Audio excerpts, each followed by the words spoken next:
Yeah, let the big dog hunt. Hello again, everybody. I'm Joe Staszak. Time now for another episode of Kallas Remarks with yours truly and my man right over there. He is the great Steve Kallas. How you doing, man? All good, Joe. Great to be with you as always. You too. What a difference a week makes. I believe last week at this time, the Phoenix Suns were 2 wins away from a world championship. They're still 2 wins away. But since then, the Bucks have put themselves in a position to win one more game, and they're the world champions. Bucks big three, reeling off 3 straight wins, including Game 5 in Phoenix the other night. Drew Holiday came back from a poor shooting game in Game 4, and he had to steal the game on Devin Booker, who scored 40 points again. First time anyone's ever done that in the finals 2 nights in a row, and they lost both games. Devin Booker, 40 points, and then the alley-oop to the Greek Freak. And I don't know. I picked the Bucks beforehand, but when I watched Phoenix play in the first 2 games, I'm like, this team's really solid. They don't see any holes, and they have a really sharp veteran guard. Well, they have Devin Booker and they have Chris Paul, the other veteran guard, who looked like he was on a mission. 3-2 now. Bucks 1 game away, 1 win away from a championship. Who do you like, and what are your thoughts so far? Well, I'm glad I did a NBA preview finals with my son because we both picked the Bucks in 6, which is looking a lot better now than it did a week ago. But I'm going to read what their big 3 did. And I understand you want your role players to play well, but at the end of the day, to me, it's usually about your superstars. And in Game 5, on the road, and that's the key thing. Look, Giannis has been great the whole time, 32, 9 rebounds, 6 assists. But Middleton, 29 points on the road, 7 rebounds, 5 assists. Drew Holiday, probably the star of the game. I think you got to give it to him. 27 points, 4 rebounds, 13 assists, 3 steals. And I think what will be, if Milwaukee wins, the play of the series by stripping. I thought for a brief second when I watched that, maybe it was going to be a held ball. Yeah. But I guess it was pretty quick. He did rip it out of his hands. It doesn't look like he fouled him. No. I'm going to guess Booker thought he was fouled. And then to have the presence of mind, I will say this, another thing nobody points out, these things bother me. Giannis is going up to catch that pass from Holiday, and Paul runs across and just pushes him both arms right in the gut. He could have ended his career then.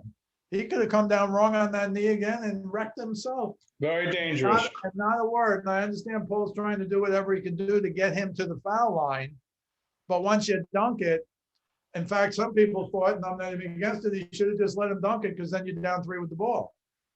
Right. Instead, you're down 3, maybe down 4. And if things go horrifically bad and the rebound comes out, and Giannis made a great play by tapping it back towards Middleton, because I think he didn't want to catch the ball because he would have got fouled. And then even Middleton misses the first, but makes the second 4-point lead, 9 seconds left. That's essentially it. But these were the big 3 playing. I know Booker got 40. I know Paul had 21 and 11. They had good numbers. Ayton had 20 and 10 rebounds, but Milwaukee's big 3 had better numbers. And Pat Connaughton, he's always there at the end. They always got him in. Not only did he hit 3 threes for 11 points, I think he had like 9 rebounds as well. I'm sorry, yesterday, 14 points and 6 rebounds in an earlier game he had. I mean, he's incredible, but to me, it's about if your big 3 plays great, I think you're going to win. Milwaukee's big 3 played great. Phoenix's big 3, 40 points, great. 8 and 20 and 10. I don't even know now if you say great. Chris Paul, 21 points. I don't know. In the first 2 games, I think the number was Paul and Booker combined for 113 points in the first 2 games. It was the highest number ever for a backcourt in the finals or something. And then, I think Booker scored 10 in Game 3, which is why they lost. Right. Then in Game 4, you had the weird thing where Booker, and I'm sure you saw the replay, Booker was in foul trouble, but he was playing in the fourth quarter. He had 4. With like 10 minutes left in the game, he just broad blocked PJ Tucker underneath the basket, clearly a foul, and he got his 5th. They took him out of the game. I thought maybe a mistake was made. They didn't put him back in the game until there was under 4 left. And then I think it was Holiday on a breakaway. Booker just mugged him. It was the worst. Now, I wonder if they were aware, probably another foul on Booker if he's out, or because this was a fifth foul on him off the ball, he did knock Tucker on his butt. It clearly was a foul for number 5. I wonder if they said that's a terrible foul call. But the next one, you'll laugh at me, but you'll know the play. It reminded me of the New Orleans Saints and the Los Angeles Rams. It's the most obvious foul. He wrapped him around with one arm. Most obvious I've ever seen. Smacked them with the other. And that even hurt them. Like, look, if you call 6 and Booker's out, obviously it really hurts them. But Giannis followed with a layup. Yep. 3-1. Yep. That was one of the strangest non-foul calls, and someone had to have said something. I'm sorry. They had to know one more on Booker, and maybe they thought the fifth foul was questionable because it was off the ball. But it was clearly a foul, and this one was worse. It was pass interference when no pass interference was called. It was a mugging going to the basket when no foul was called. Again, Giannis put it in. Holiday didn't make that layup, but Giannis put it in to cut it to 1. I don't know. I think the officials think too much sometimes, but you got to give credit to the Bucks because, yeah, Johnny and I did pick them. That doesn't mean they're going to win in 6 or 7 for that matter. But we thought what everybody thinks: you steal 1 in the first 2 games, you win your 2 at home, 3-1, and then you're going to win your 4th in Game 6 when you're at home. Well, it can still work out that way, except now they will have won 3 in a row. They already have won 3 in a row, and it'll be 4 in a row. And I think Budenholzer, who took a beating in the first 2 games from a coaching perspective, I don't know what they can say about him in the last 3 games. But again, we'll see who wins the series. You never know what's going to happen. But right now, I liked them in 6 beforehand, and I like them in 6 now.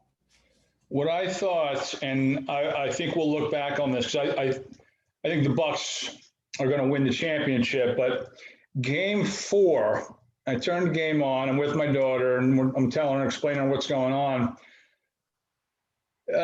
Who was Cameron Johnson hits a 3-pointer early in the 4th quarter to put the Suns up 9. Now, again, there's 11, 12 minutes left.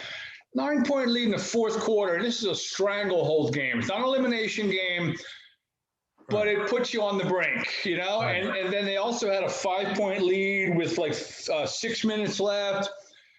Next thing you know, I put them to bed. I come downstairs. I get a text from you going, wow. I was like, what? I run to the TV. I was taping it, so I went back and watched, and the Bucks just flipped it into another gear and allowed themselves to tie the series. 3-1, it's a stranglehold. 2-2, it looks a lot different, now that it's a best of 3 with some momentum. I think that's where if the Bucks end up winning the series, the Suns are going to be kicking themselves for an opportunity that they let get away. But the Bucks get paid too. It's not like the Suns wilted. I'm going to give credit to the Bucks. Most of the game they kind of sleptwalked, and at the end when they needed to, boom, and now they're up 3-2. And what they were able to do that we talked about last week when we did our show, it was 2-0 at the time, Phoenix, was somehow the Bucks were able to, I won't say eliminate, but neutralize to a large degree the pick and roll at the top of the key, where Booker and Paul had field days lobbing to Ayton in the first 2 games. Somehow Phoenix got away from that, or Milwaukee did something defensively to end that, because they do it on occasion, but the Bucks do it on occasion as well. But the first 2 games, Phoenix was dominating with that kind of play. The other thing we have to mention, because so much of this can get lost in the shuffle, the great Giannis Antetokounmpo block on a lob, on an attempted dunk by Ayton. I thought that was a big turning point also. I still think the turning point, you're right about Game 3, but I still think if the Bucks win, the turning point will be in Game 5, because you got to win one on the road if you're the Bucks. Yeah. Great play by Drew Holiday, stripping The steal. Booker, and then the lob to Giannis. I think that's going to be the play of the game. And I know we talked last week about, at least in my opinion, the best 2 offseason pickups were number 1, Paul, because he's turned them into a not playoff team last year into NBA Finals up 2-0. And number 2, Holiday, although now Holiday, play-wise, that play will be the play, I believe, of the whole series if Milwaukee wins. And I still think they're the best two. And I still think in that order, because Paul has made Booker a superstar. Yes. And Booker gives him a lot of credit, gives Kobe credit, of course, but he gives Paul a lot of credit. And these guys, my son did say to me, Paul looks like he's never played in the finals before. In a couple of these games, he had 5 turnovers, 2 games ago. He had, he had 1 turnover in the first 2 games, and I think it was 10 in the next 2. And Chris Paul just doesn't do that. Don't know if he's hurt. Don't know if he's tired. Don't know if he's old. I mean, he's incredible. He's 36, I think. He's incredible. And interestingly, Giannis looks like he's out of gas. He comes out of the game after 3 minutes, like every game now. Yes. I don't know if he's so psyched he came out. They asked him, and he said something like, I just needed a blow. Forgetting the part about, but you took it 3 minutes into the game. All right, he's done that a couple of times now, but look, you can't knock him. You still don't want him to shoot threes. You still don't really want him to take outside shots. If he takes a couple early and makes them, it opens it up for his drive game. But now they're at home. Middleton has no excuse. He should play really well. If the home team stars play like home team stars, Milwaukee should win. But, it's the old, that's why they play the games. Why they play the games. Good stuff. So we'll be talking about the coronation of a champion. Since Suns have never done it, the Milwaukee Bucks, you have to go way back into the early 70s. So, and there are players on both teams I'd be very happy for, namely Mikal Bridges, one of my boys. But so we'll see. We'll talk about that next week. Game 6 on Tuesday night in Milwaukee. Let's talk a little baseball. Last Tuesday, All-Star game. We've been talking a little bit about Shohei Ohtani and the home runs and comparing him to Babe Ruth. He faced 2 batters, got the win. So, there was something to be said for the All-Star game. My guy, JT Realmuto, hit a home run in a losing effort, and Zach Wheeler faced 1 guy in the 9th. But, okay, it was what it was. But your thoughts on Ohtani now in the second half of the season and what a season he's having? I think what he's doing is virtually impossible. It's 100 years after Babe Ruth.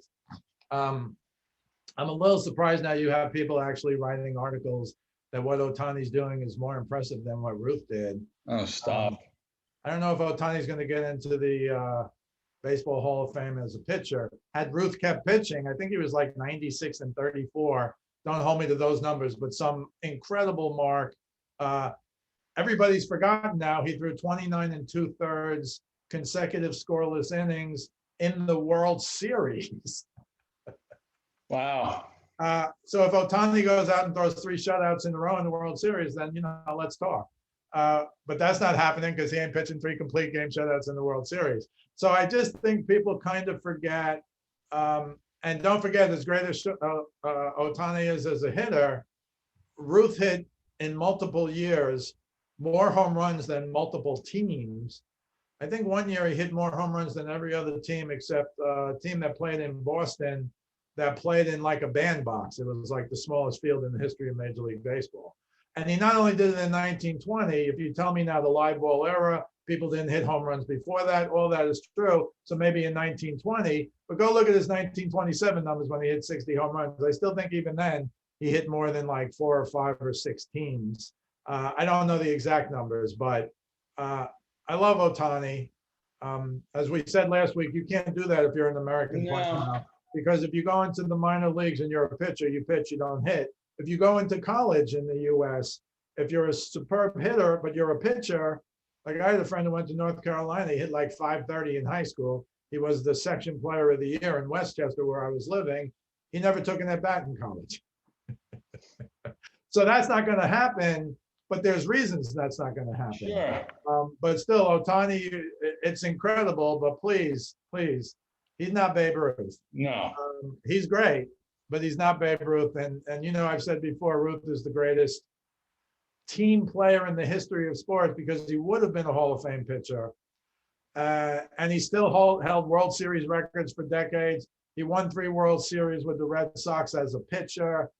He was considered the best left-hander in baseball back then. It's hard to imagine how good he was and how much better than everybody else he was. So I give Ohtani all the credit in the world. What he's doing is incredible. Once in a century, I guess you could say. But again, the notion that it's more impressive than what Babe Ruth did, I don't think anybody even understood at the time what Babe Ruth was doing when he was doing it, because it was like unbelievable. If they had video games back there, they'd say this guy's putting up video game numbers every year. Every year. Right. So love Ohtani, Vlad Guerrero Jr. hit that home run, another RBI. He gets the MVP.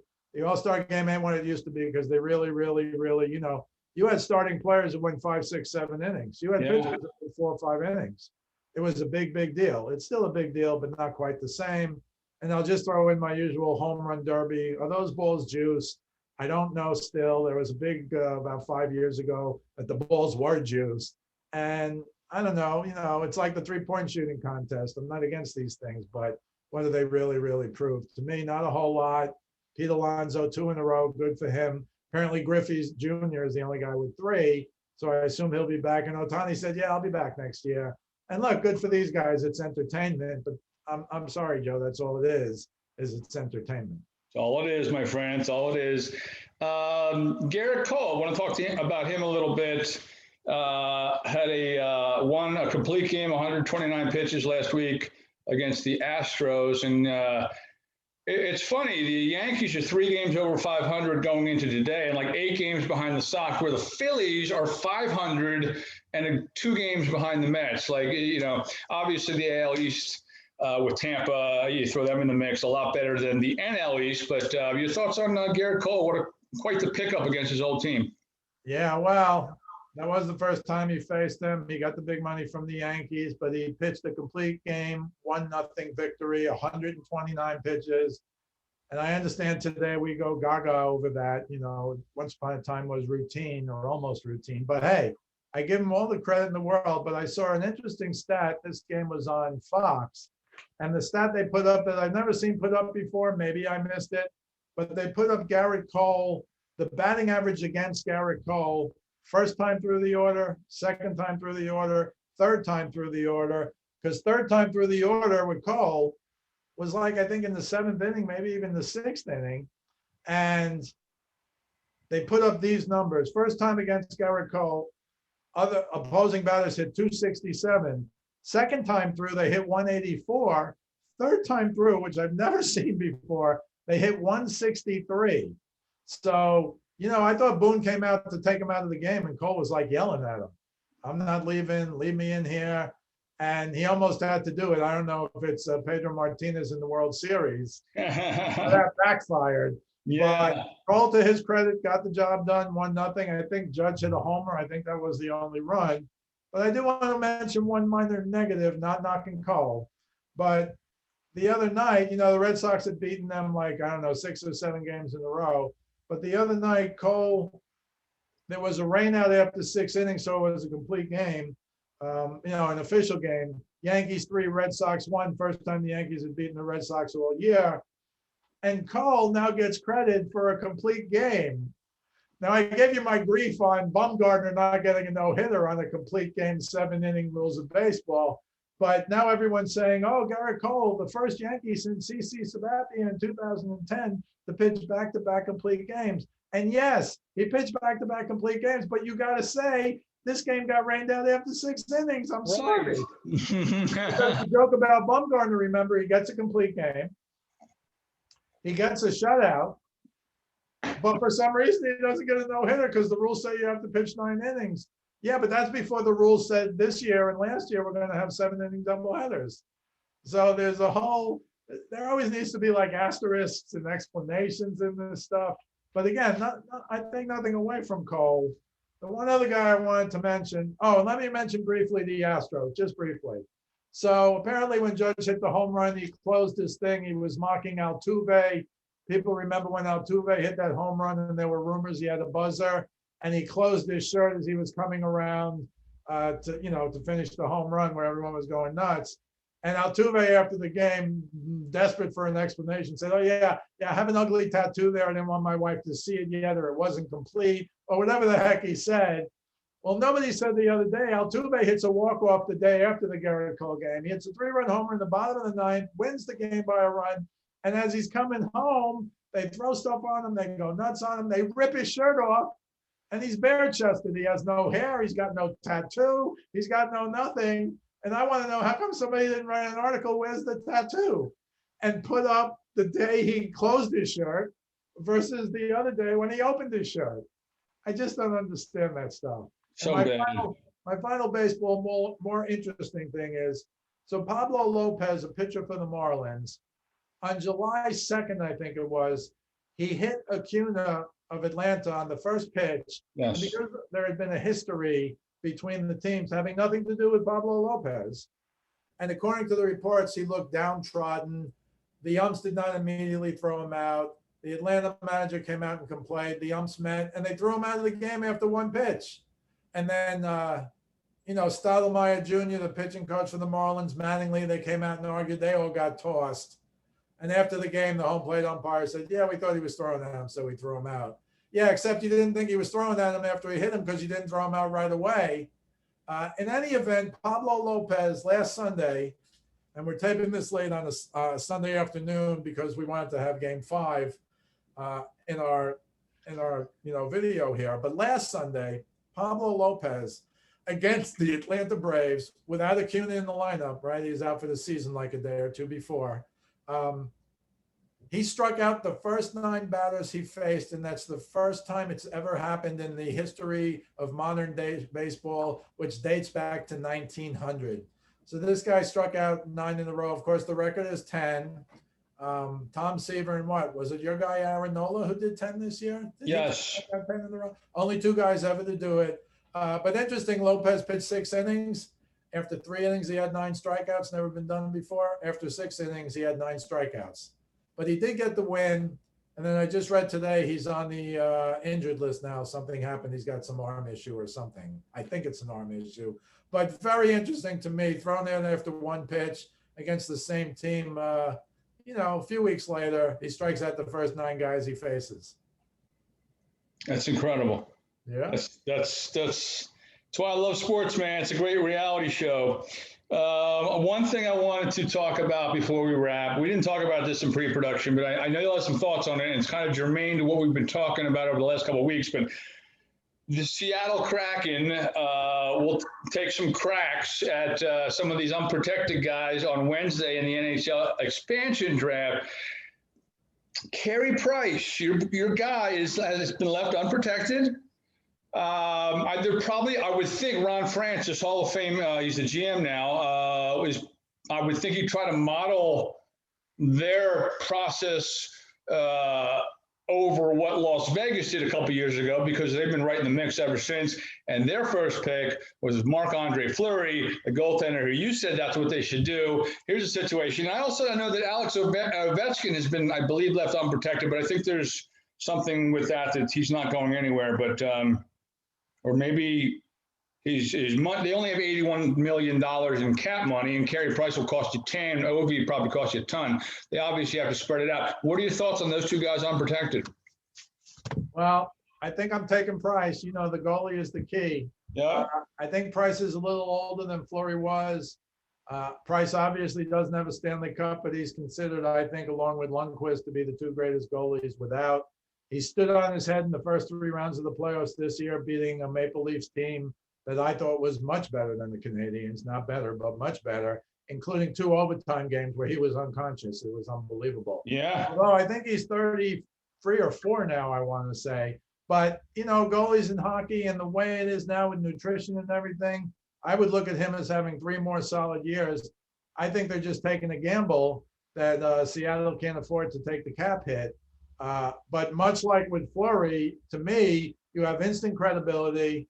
You have an instant chance to make the playoffs.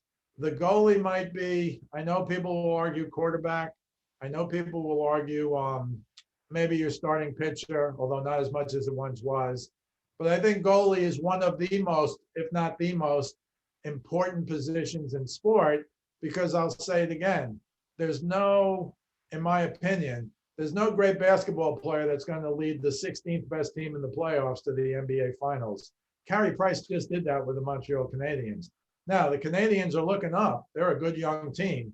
If Price wants to win a cup, which I know he does, I think he'd rather stay in Montreal because they're on the rise. They're young guys who, with this experience, are only going to get better. But if I'm Seattle, much like with Fleury, And again, Fleury had already, he was a Penguin, so he won cups. I think Price is as good or better than Fleury, even Fleury with the cups. So I would take him under the same theory that I would take Fleury, because certainly in hockey, what's the most important position? It's goalie somewhere up by the ceiling. Mhm. You can pick anyone you want, center iceman, great defenseman, big goal scorer on the wing. But there, if the goalie's up by the ceiling, the next guy is down by the floor in my book. And I think Fleury frankly proved that. They haven't won, but they've been in the mix, as you said, virtually every year. They've been in the mix. I think that's a no-brainer, even with the cap hit.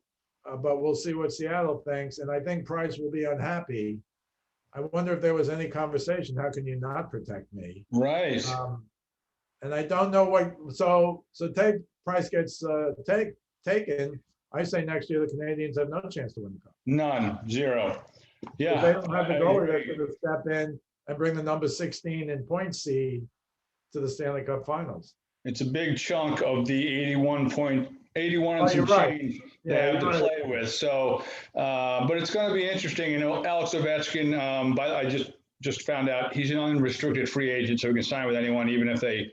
Yeah, so and most people believe he's going to be back in Washington. They're working on a new deal right now. So, but the Carey Price thing really jumped off the page at me when I saw that, and I was wondering if they might follow the lead of what the Vegas Golden Knights did a few years ago in their first year making a run and got beat by Alexander Ovechkin and Braden Holtby. And I know that my Caps. I pick them every year. I have to win one of these times. But hey, great stuff as usual, buddy. You can catch this podcast every week on Steve's Facebook forum page. Speaking of sports with Steve Kallas, you can also check out his videos, westchestercountypost.com on YouTube. This is on YouTube as well. It's also on my Facebook page. You can follow me on Twitter at JoeStaszak975. Steven, great talking to you, man. Look forward to texting you Tuesday night during that game.